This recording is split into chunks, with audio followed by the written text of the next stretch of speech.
प्राथमिक क्षेत्र में क्या प्राप्त होते हैं?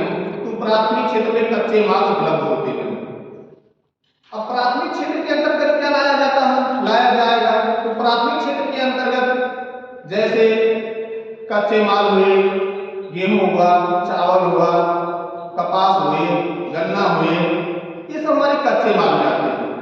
लेकिन कच्चे माल को कन्वर्ट करके पक्के माल में किया जाए, जैसे गन्ना को चीनी बना दिया जाए या अल्कोहल बना दिया जाए। तो हमारे जो अल्कोहल बनाए जाते हैं ये हमारे द्वितीय क्षेत्र के अंतर्गत आते हैं।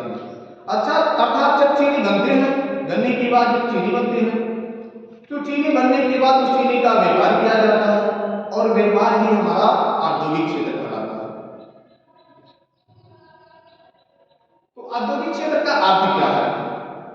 औद्योगिक क्षेत्र का अर्थ भारत में ब्रिटिश काल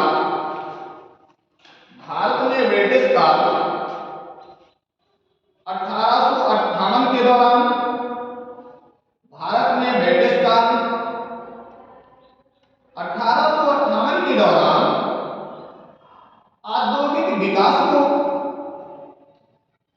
भारत में ब्रिटिश काल 1858 के दौरान औद्योगिक विकास को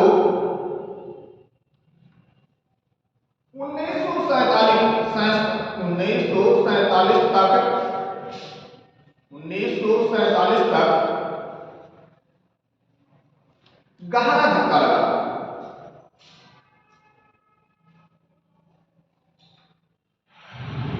सन 1947 के स्वतंत्रता प्राप्ति के पश्चात सन 1947 की स्वतंत्रता सन 1947 की स्वतंत्रता प्राप्ति के पश्चात नियोजकों ने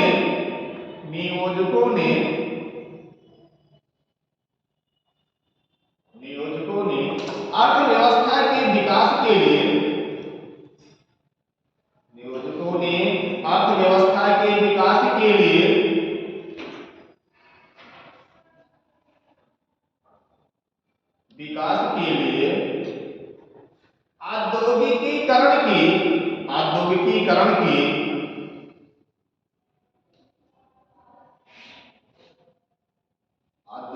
औद्योगिकीकरण की आवश्यकता को समझा।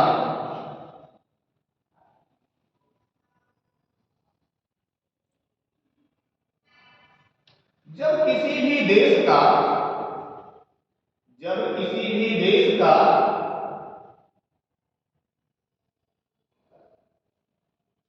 औद्योगिक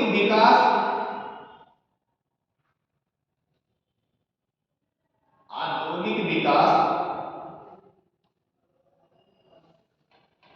उसके आर्थिक विकास का मापक होता है। औद्योगिक विकास उसके आर्थिक विकास का मापक होता है।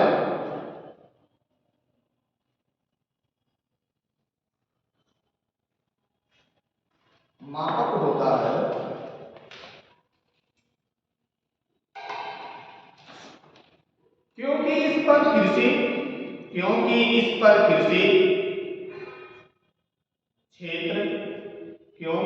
पर कृषि क्षेत्र एवं सेवा क्षेत्र का विकास निर्भर करता है।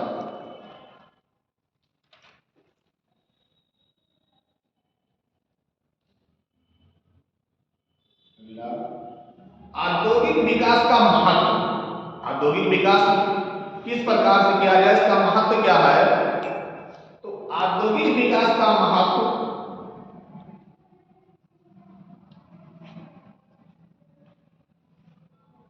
नंबर 1,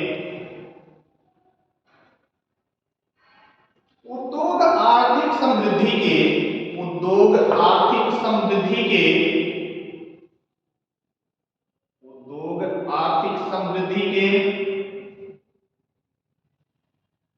अधिकेंद्र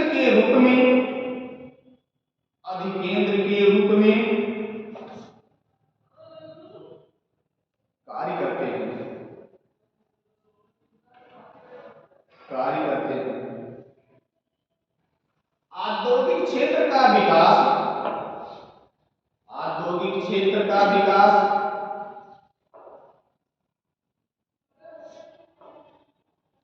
औद्योगिक क्षेत्र का विकास आर्थिक समृद्धि एवं आर्थिक समृद्धि एवं आर्थिक विकास के लिए आवश्यक होता है, आवश्यक होता है। नंबर दूसरा, महत्व उद्योग रोजगार के नए नए उद्योग रोजगार के नए नए उद्योग रोजगार के नए नए अवसरों का सर्जन करने में, अवसरों का सर्जन करने में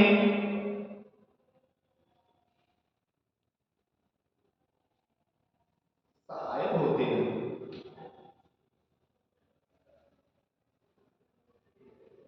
अगला महत्व क्या है?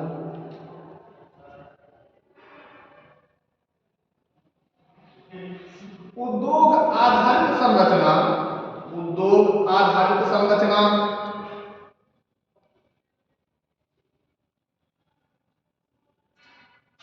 का विकास, उद्योग आधारित संरचना का विकास आपस में एक दूसरे से आपस में एक दूसरे से जुड़े हुए आपस में एक दूसरे से जुड़े हुए हैं।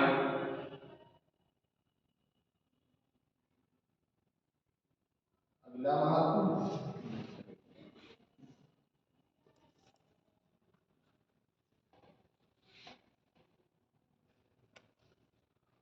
उद्योग कृषि के यांत्रिकृत साधन जैसे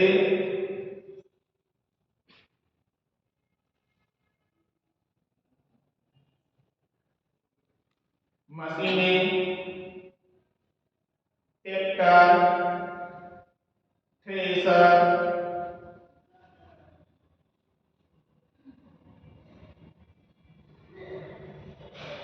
और हार्वेस्टर उपलब्ध कराते हैं, हार्वेस्टर उपलब्ध कराते हैं,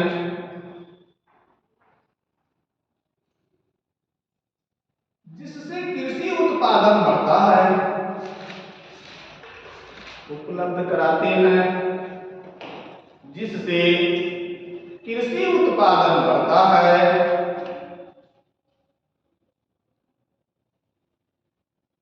कृषि के यांत्रिकरण के कारण, कृषि के यांत्रिकरण के कारण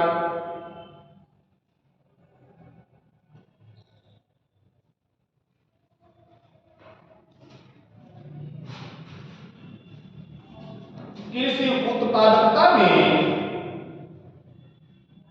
कृषि उत्पादकता में भी वृद्धि होती है, भी वृद्धि होती है।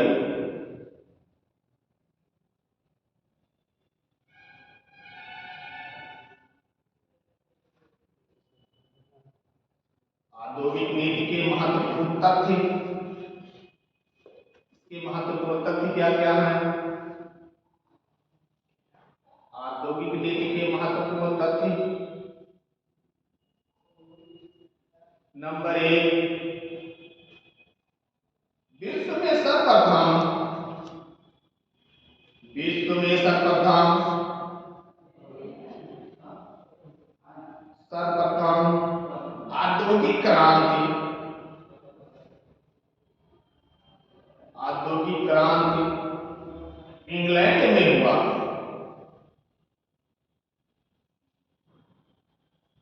इंग्लैंड में हुआ।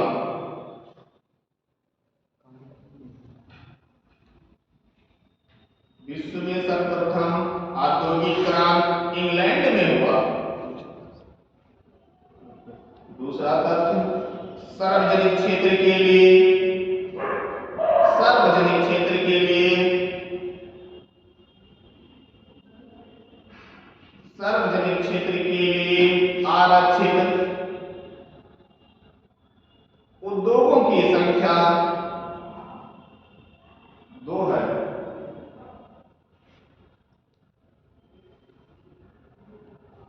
2 है।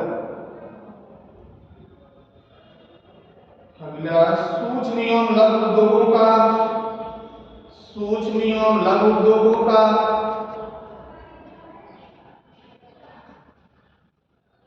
कुल जीबीए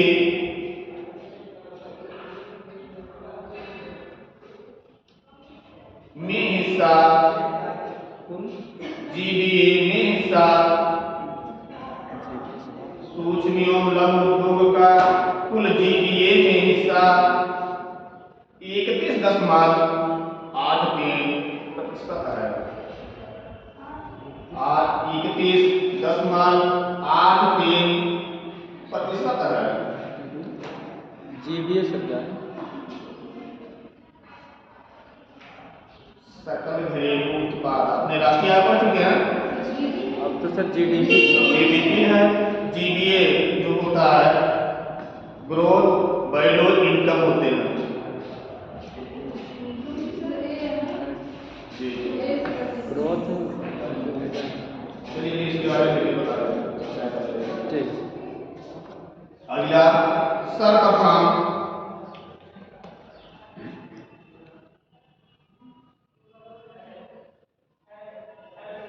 सर्वप्रथम सूती वस्त्र, सर्वप्रथम सूती वस्त्र उद्योग की स्थापना 1818 में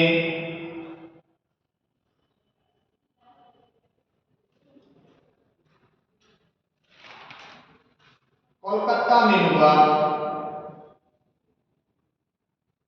कोलकाता में हुआ जो कि असफल है।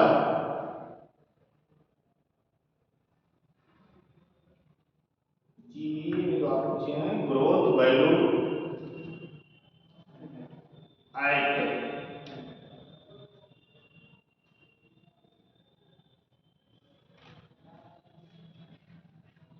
अब तो सर प्रथम सूती वस्त्र उद्योग की स्थापना 1818 में कोलकाता में हुआ था जो कि असफल था।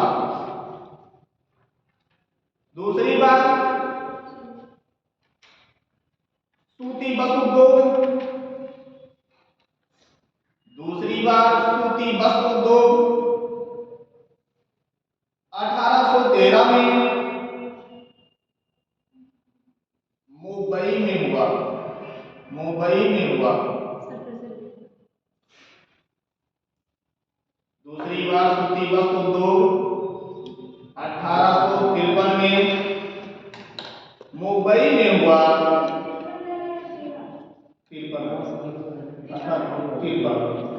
1853 में मुंबई में हुआ जो कि सफल रहा, जो कि सफल रहा।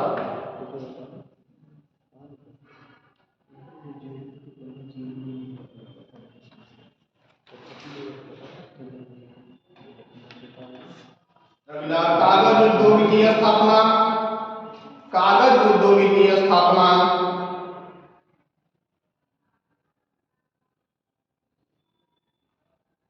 1832 श्रीरामपुर पश्चिम बंगाल में हुआ।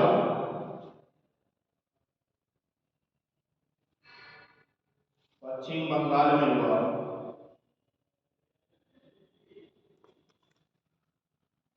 अगला चीनी उद्योग की स्थापना, चीनी उद्योग की स्थापना बेतिया बिहार। चीनी उद्योग की स्थापना बेतिया बिहार में 1840 बेतिया बिहार, बिहार 1840 में हुआ, 1840 में हुआ। अगला, जूट उद्योग की स्थापना, जूट उद्योग की स्थापना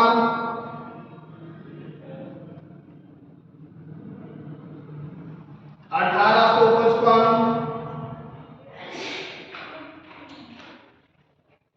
रीसरा पश्चिम बंगाल में हुआ, रीसरा पश्चिम बंगाल में हुआ।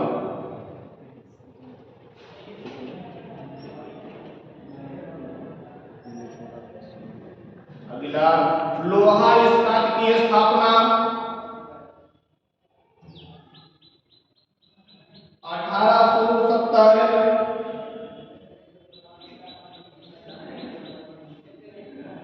उल्टी पश्चिम बंगाल में हुआ, उल्टी, उल्टी जी पश्चिम बंगाल में हुआ।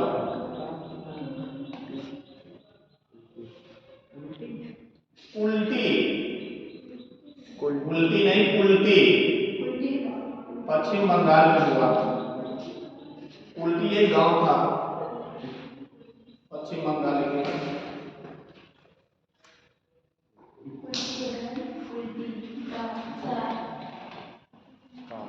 ऊनी वस्त्र की स्थापना 1876, ऊनी वस्त्र की स्थापना 1876 कानपुर में हुआ।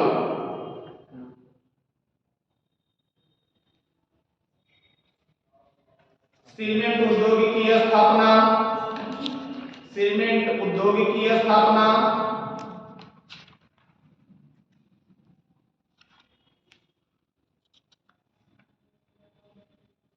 1904 चेन्नई में हुआ,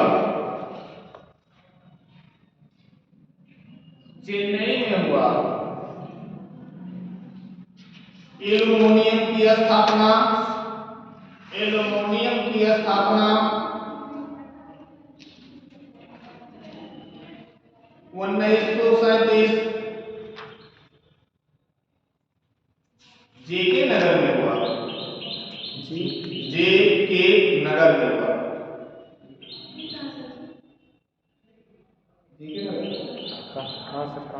एल्युमिनियम जेके नगर यानी कि ये आपके परिचय है पश्चिम बंगाल की तरफ।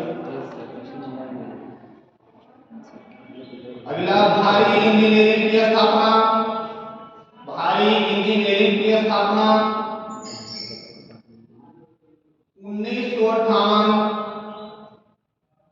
भारी इंजीनियरिंग की स्थापना 1958 रांची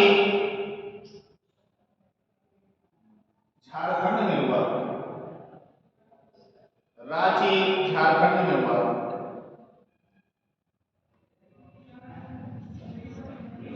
थोक मूल्य सूचांक, थोक मूल्य सूचांक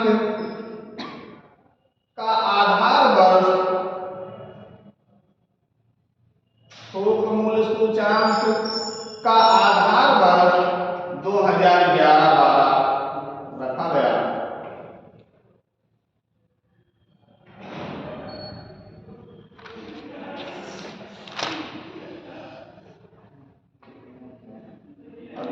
थोक मूल्य सूचांक की स्थापना, थोक मूल्य सूचांक की स्थापना 1990 में किया गया,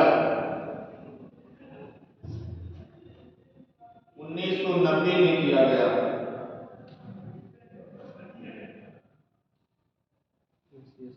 औद्योगिक उत्पादन का आधार वर्ष, औद्योगिक उत्पादन का आधार वर्ष 2011-12 रखा गया।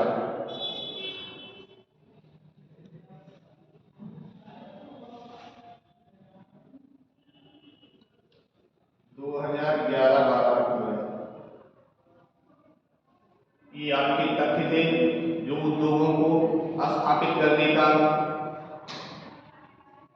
अगला औद्योगिक नीतियां क्या हैं? तो औद्योगिक नीतियां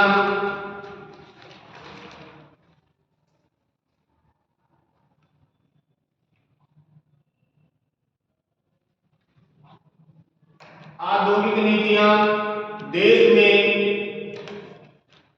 औद्योगिक विकास की औद्योगिक नीतियां देश में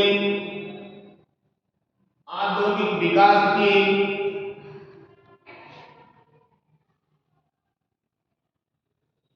कार्य योजना प्रस्तुत करती हैं। औद्योगिक नीतियां देश में औद्योगिक विकास की कार्य योजना प्रस्तुत करती हैं। औद्योगिक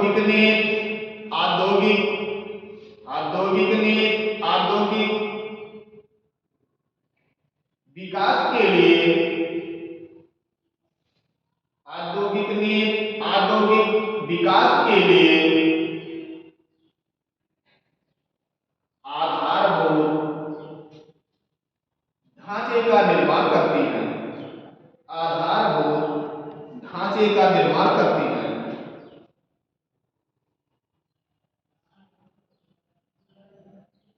एवं औद्योगिक विकास को गति एवं औद्योगिक विकास को गति एवं दिशा प्रदान करती है।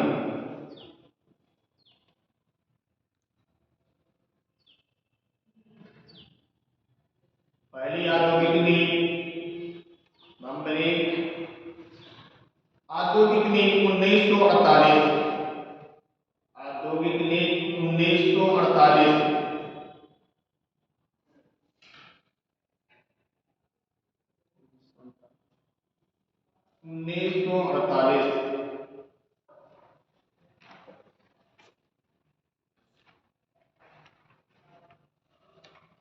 पहला औद्योगिक नीति की स्थापना 1948 में किया गया। जब हमारा देश पहले स्वतंत्र हुआ, पहले उद्योग की स्थापना 1948 में किया गया। इसमें मुख्य रूप से कैसे अर्थव्यवस्था को सुधारा जाए, तो ये 4 श्रेणियों में बांटे गए। तो 1948 का औद्योगिक नीति जो है वो स्वतंत्र भारत की पहली औद्योगिक नीति 6 अप्रैल 1948 को तत्कालीन उद्योग भारत की पहली औद्योगिक नीति 6 अप्रैल 1948 को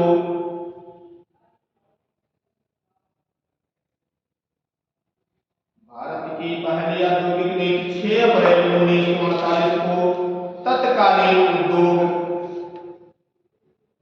तथा वाणिज्य मंत्री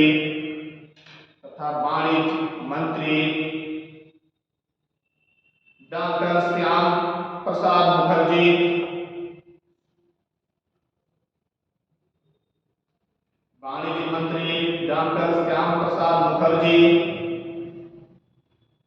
द्वारा जारी की गई थी।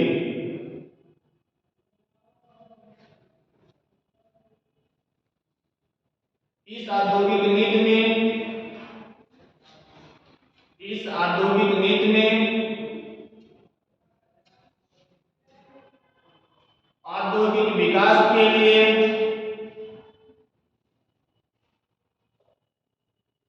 सार्वजनिक तथा निजी औद्योगिक विकास के लिए सार्वजनिक तथा निजी दोनों क्षेत्रों की भूमिका पर बल दिया गया।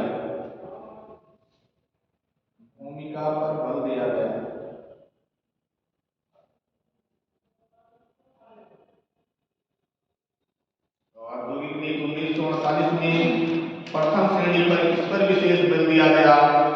तो प्रथम श्रेणी में 3 महत्वपूर्ण उद्योग रखे गए। तीन महत्वपूर्ण उद्योग रखे गए।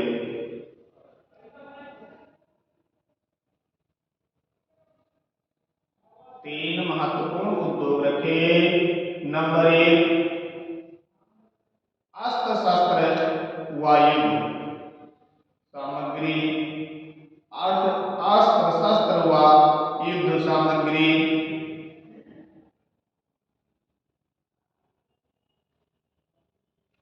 परमाणु ऊर्जा, अस्त्र शस्त्र एवं युद्ध सामग्री। परमाणु ऊर्जा एवं रेल परिवहन।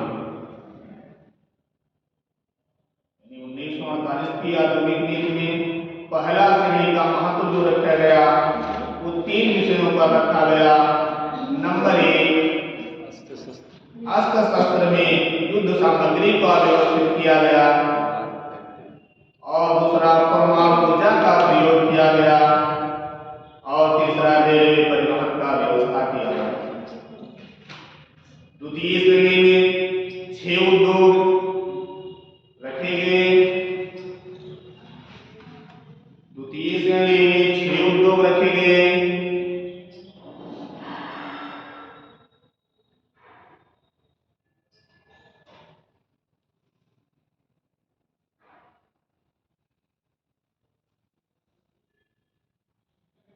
जैसे कोयला, लोहा इस्पात, कोयला, लोहा इस्पात, वायु निर्माण,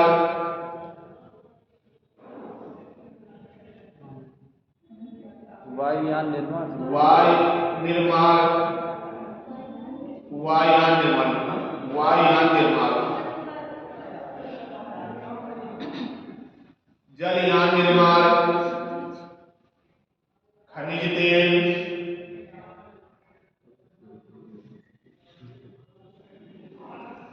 टेलीफोन, टेलीग्राफ तथा वायरलेस के यंत्रों का उपकरणों का निर्माण किया गया।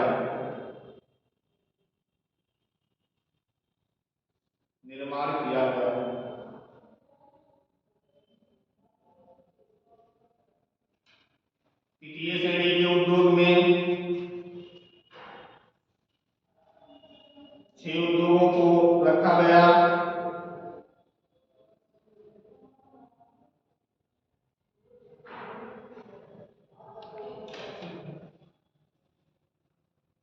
जैसे मशीन टूल्स,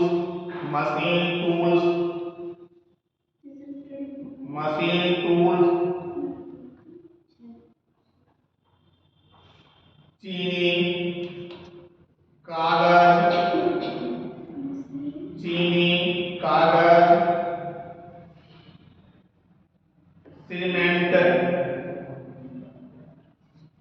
सीमेंट, सूती वस्त्र, रसायन आदि।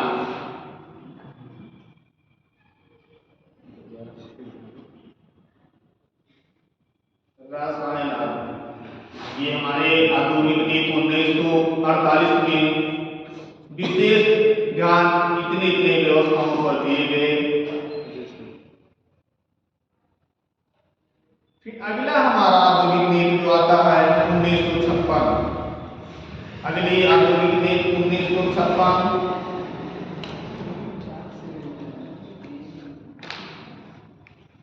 औद्योगिक नीति लाया क्यों जाता है? जी सर, वही पूछने वाले थे। और सर इसमें की हम सोचे कर लें। नहीं सर, हम लोग करने वाले थे लेकिन टाइम। तो औद्योगिक नीति लाया गया उद्योग को बढ़ावा देने के लिए, और उद्योग को बढ़ाने का तात्पर्य ये हुआ अगर उद्योग नहीं रहेंगे तो देश का विकास नहीं होगा। अर्थात देश की विकास करने के लिए उद्योग की स्थापना किया गया। उद्योग को स्थापना करने के लिए औद्योगिक नीति का प्रयोग किया गया, क्योंकि हमारा देश तो पहले लेकिन काफी लोगों ने अच्छी तरीका से लूटा। जब हमारा देश स्वतंत्र हुआ, स्वतंत्र होने के बाद ये हुआ कि देश को अब कैसे विकास के रास्ते पर लाया जाए। तो पहले छोटे छोटे उद्योग को निकाल किया गया, जैसे कुटीर उद्योग, लघु उद्योग। तो कुटीर उद्योग, लघु उद्योग के अंतर्गत ही औद्योगिक नीति 1948 को लाया गया। 1948 में ये लक्ष्य रखा गया कि उद्योगों का विकास किया जाए, नई नई तकनीकों का विकास किया जाए, तभी देश का विकास हो सकता है। 1948 की औद्योगिक नीति सफल हुई। पुनः दूसरी औद्योगिक नीति 1956 को लाया गया।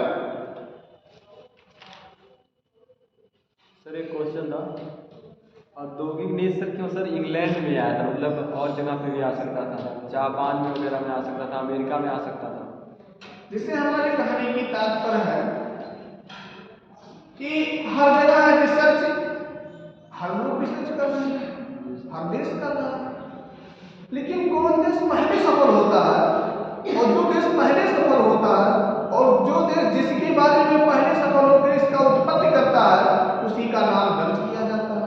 जैसे आप लोगों ने कहा अर्थशास्त्र के लेखक कौटिल्य। अगर अर्थशास्त्र के लेखक कौटिल्य हैं तो कहते हैं जो अर्थशास्त्र के लेखक कौटिल्य है तो अर्थशास्त्र के पिता क्यों नहीं कौटिल्य है? होना तो चाहिए ना, क्योंकि लिखा तो इन्होंने है, तो पिता भी तो होना चाहिए। तो उनको पिता क्यों नहीं कहा जाता? तो पिता ना कहने की तात्पर्य है कि जन्म तो कोई दिया लेकिन नाम कोई दूसरा रखा। राजनीति मतलब अर्थशास्त्र का उत्पत्ति तो कौटिल्य ने कर दी, लेकिन उन्होंने ये नहीं सोचा कि अर्थशास्त्र कहती किसी का सलाह देना,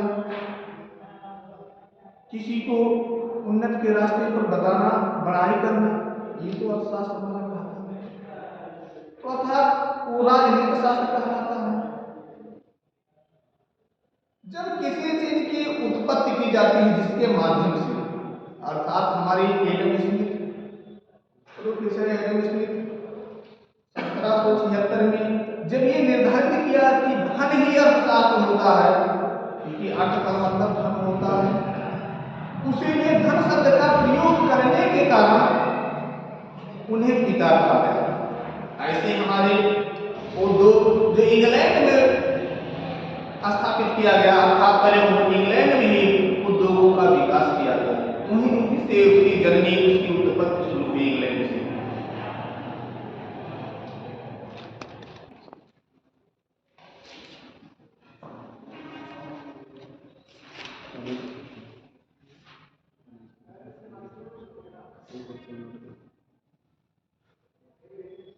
औद्योगिक नीति की घोषणा 30 अप्रैल 1956 में की गई।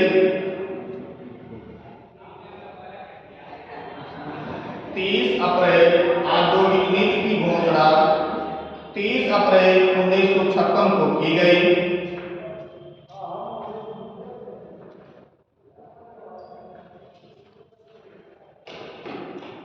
तथा 1900 औद्योगिक नीति 1956 का उद्देश्य क्या है? उद्देश्य क्या क्या है? तो पहला उद्देश्य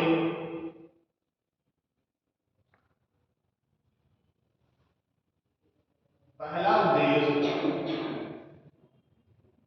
17 ऐसे बैंकों को रखा, 17 ऐसे उद्योगों को रखा गया, 17 ऐसे उद्योगों को रखा गया जिनकी स्थापना एवं विकास, जिनकी स्थापना एवं विकास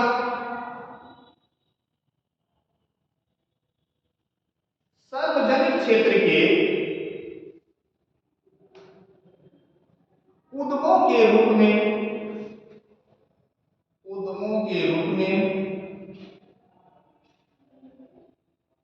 सार्वजनिक क्षेत्र के उद्यमों के रूप में की जानी थी।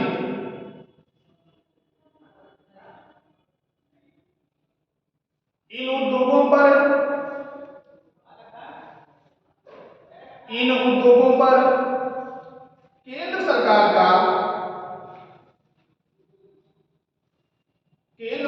का पूर्ण एकाधिकार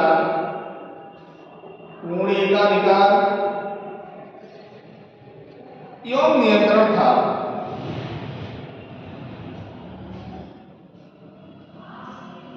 जिन्हें सार्वजनिक क्षेत्र के उद्यम के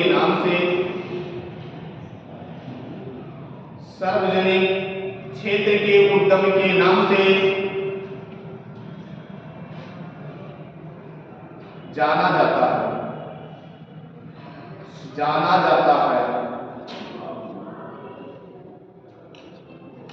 अगला कार्यक्रम 12 ऐसे उद्योगों को रखा गया।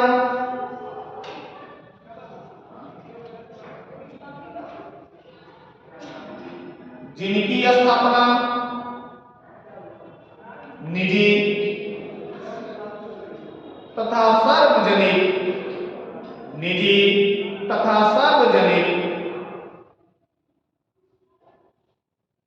दोनों क्षेत्रों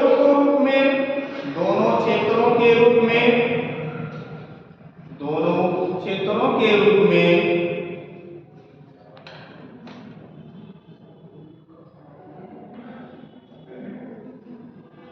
की जानी थी।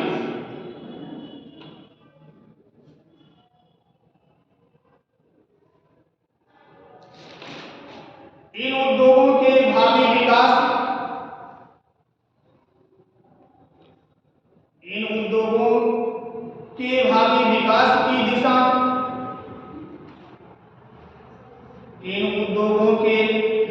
विकास की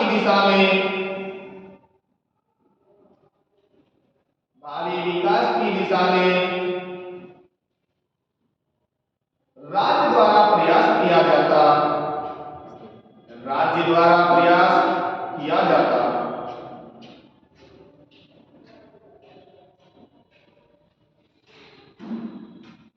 परंतु निजी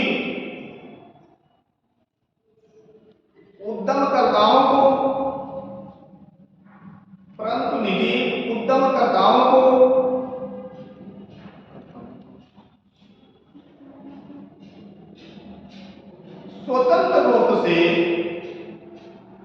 स्वतंत्र रूप से अलग राज्य के साथ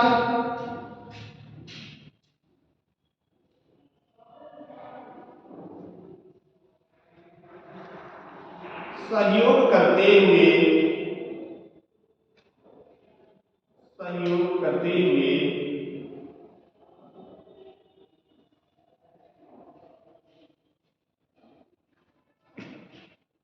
नए उद्योगों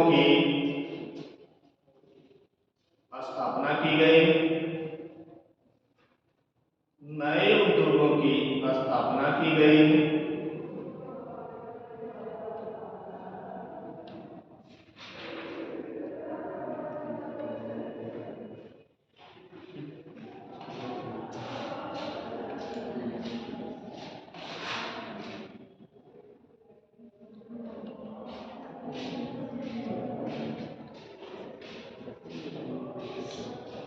जो आप हमको नहीं समझ में आ रहा उतने ही लिखिए, बाकी और चीजों को समझते चले जाइए। जो जितना समझ में आ रहे हैं उतना की ओर समझ लीजिए। कोई समस्या हो वहाँ आप क्वेश्चन कर लीजिए, और जो नहीं समझ में आ रहे हैं कि हमारे लिए बहुत ही इम्पोर्टेंट है, ये हमारे समझ में नहीं आ रहे हैं, उतना ही चीजों को आप नोट कर लीजिए। स्टोरी में कहानी बताया गया। 1969 औद्योगिक नीति 1969 में कैसे पारित किया गया और इस योजना में क्या लक्ष्य रखे गए, तो इस औद्योगिक नीति 1969 में एकाधिकार औद्योगिक नीति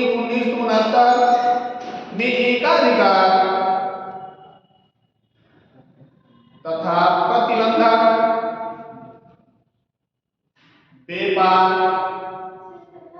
तथा प्रतिबंधक व्यापार व्यवहार अधिनियम 1969 पारित किया गया।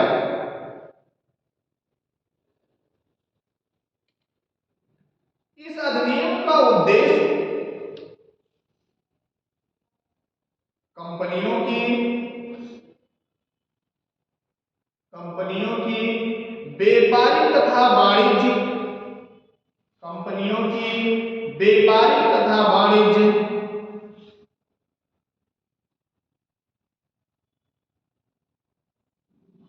प्रक्रियाओं का नियमन करना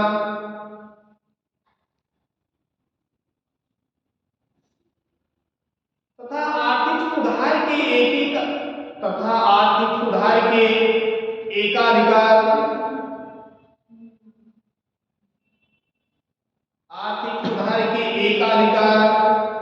एवं केंद्रीयकरण को रोकना था। एकाधिकार तथा केंद्रीयकरण को रोकना था।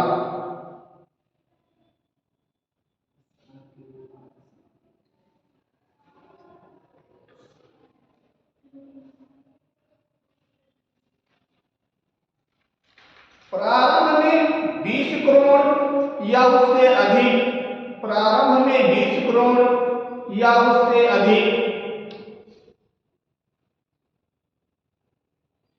की संपत्ति वाली कंपनियों को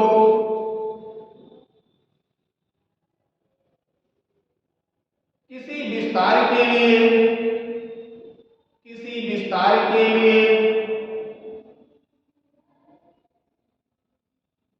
भारत सरकार की अनुमति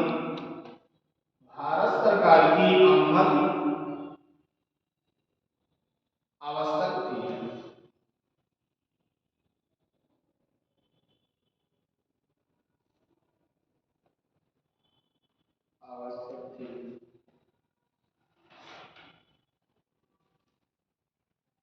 तथा 1980 में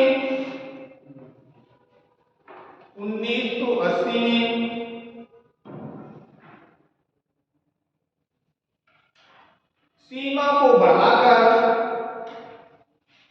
50 करोड़ रुपए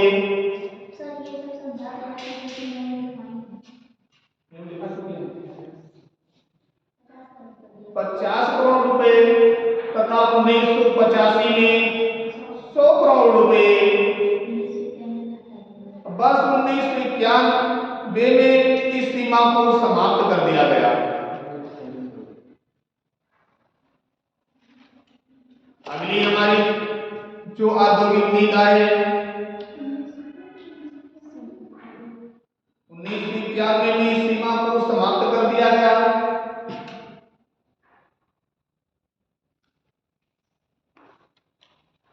अगला औद्योगिक नीति 1973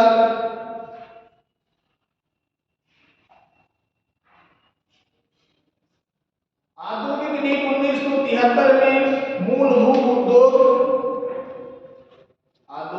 1973 में मूलभूत उद्योग की विचारधारा को अपनाया गया।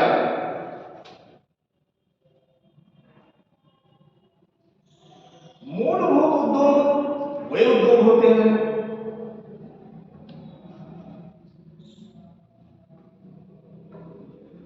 जो अन्य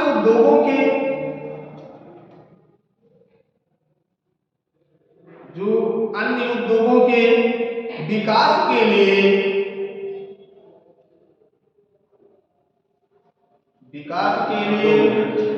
आज बर्थडे था।